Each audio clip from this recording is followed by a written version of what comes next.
Speaking of results, Rajat Rajgarhia of Motilal Oswal joins in to talk about what we should expect from Q4 earnings.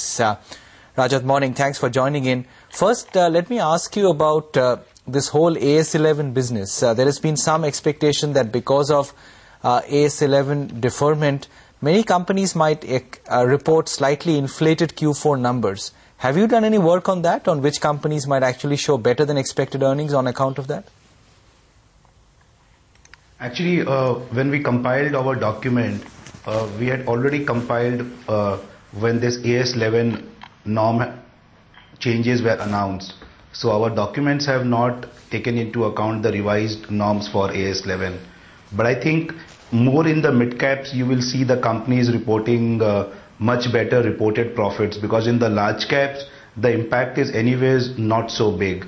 And a lot of the companies still may continue to follow the same accounting. They may not like to change the ones. Especially if you look at the likes of IT, Bharti, etc., which report their numbers under US GAAP, they will continue to provide the M2M losses that they have.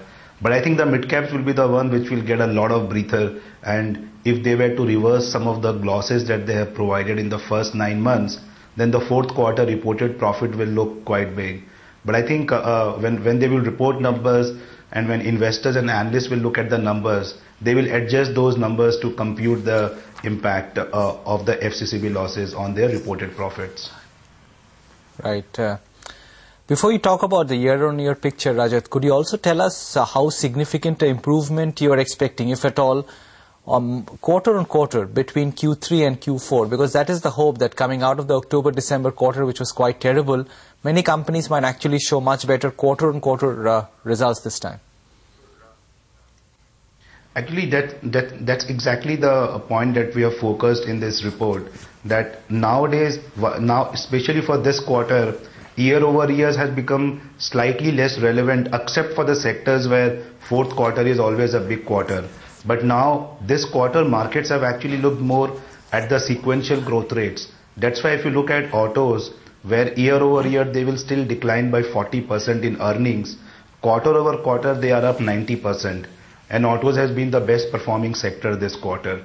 Similarly, if you look at banking, which year-over-year will grow by 15%, but quarter-over-quarter will decline by 14%, has been one of the worst performing sectors this quarter.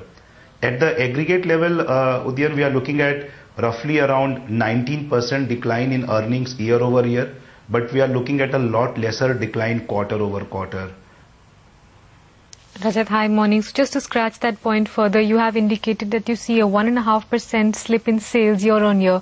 What would you see quarter-on-quarter on a sales performance and on EBITDA performance as well?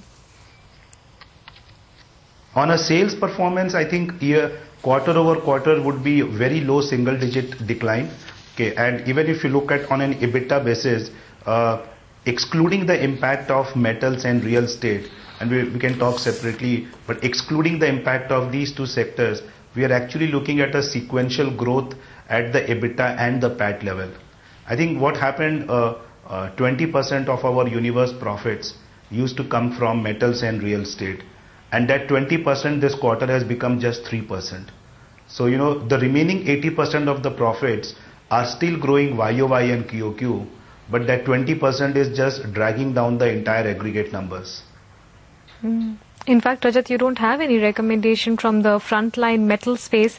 Tell us why you like Jindal Steel and Power, and what kind of earnings performance you're expecting to see from that stock.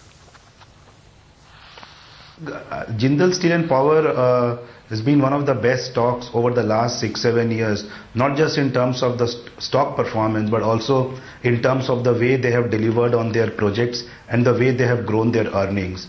And what started like a pure sponge iron company has now migrated to a significant power earnings driven company now. In fact, next year we are looking at majority part of the earnings coming from the power division.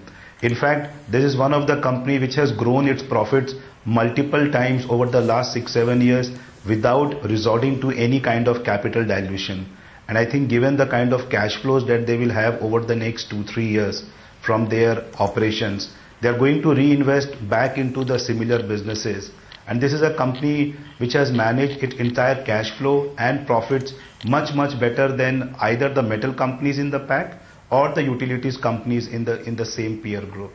If you look at purely on a numbers point of view, despite having a large part of profits coming from utilities, it still trades at something closer to 6 times earnings. So I think the market continues to value it like a commodity stock, but a very significant part of the earnings is actually coming from power now. Given what has happened in the bond market in the Jan-March quarter, Rajat, what do you think PSU banks will report this quarter? And your specific reference to PNB, which is your preferred stock in the public sector banking universe. No, when we spoke to a number of these PSU banks in the last week of March, they indicated that the losses in the March quarter from the bond book may not be as much as what we make out from the movement in the bond yields. One of the reasons is that they have not booked a good part of the bond gains in the December quarter when the yields had come down by 250 basis points. And as a result of it, they are unlikely to see meaningful losses. Second, I think you will see more pressure coming on the core business because of the fact that this quarter the loan book has slowed down to 17% versus a 21% last quarter.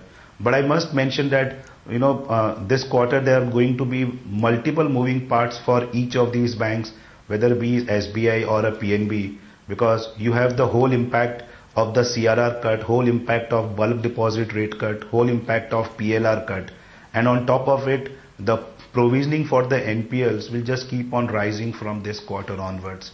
So reported profits at the end would still be a function of treasury, but I think as far as the core numbers are concerned, the 4Q numbers would be a bit lower than the 3Q numbers. Quick word on Infosys. That's first of the blocks early next week. From a stock price perspective, do you see room for disappointment, or do you think a guidance of something close to 100 rupees is in the price and the market does not need to adjust at all?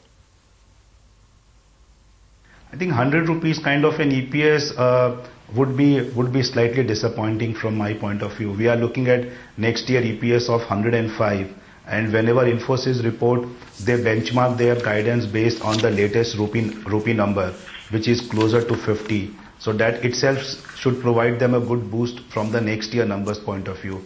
But I think more than the EPS, the focus would be towards the commentary on what kind of dollar revenue guidance they are going to give and what kind of volume and pricing assumptions will be factored when they give this guidance. But looking at the stock at 1400 at 100 rupees EPS, when the earnings become flat and our CAGR over the next 2 years itself is 3 to 5%, 14 times doesn't look like a very attractive price point for one to enter, especially when you have a 2-year earnings CAGR of 5%. Just to extend into the financial services space, Rajat, I don't know if you have a coverage on any of those stocks, but there is an expectation that this could be a bumper quarter for the brokerage industry, particularly because it will be coming off such low volumes that it had in the previous quarter.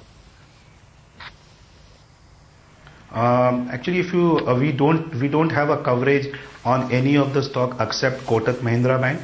Okay, and there also capital markets used to be a meaningful part of their profits till last year. And I think while the market volumes have moved up in the month of Feb and March, there's the institutional activity per se has not changed much. It has changed in the last 15 days of March, but not as an average for the month of Jan and Feb. So we'll have to see how much of this higher activity in the last few weeks would have contributed to the commissions. Okay, Rajat, we'll leave it there. We appreciate you joining in today. That's the Motilal Oswal preview in terms of what to expect from Q4 earnings. Markets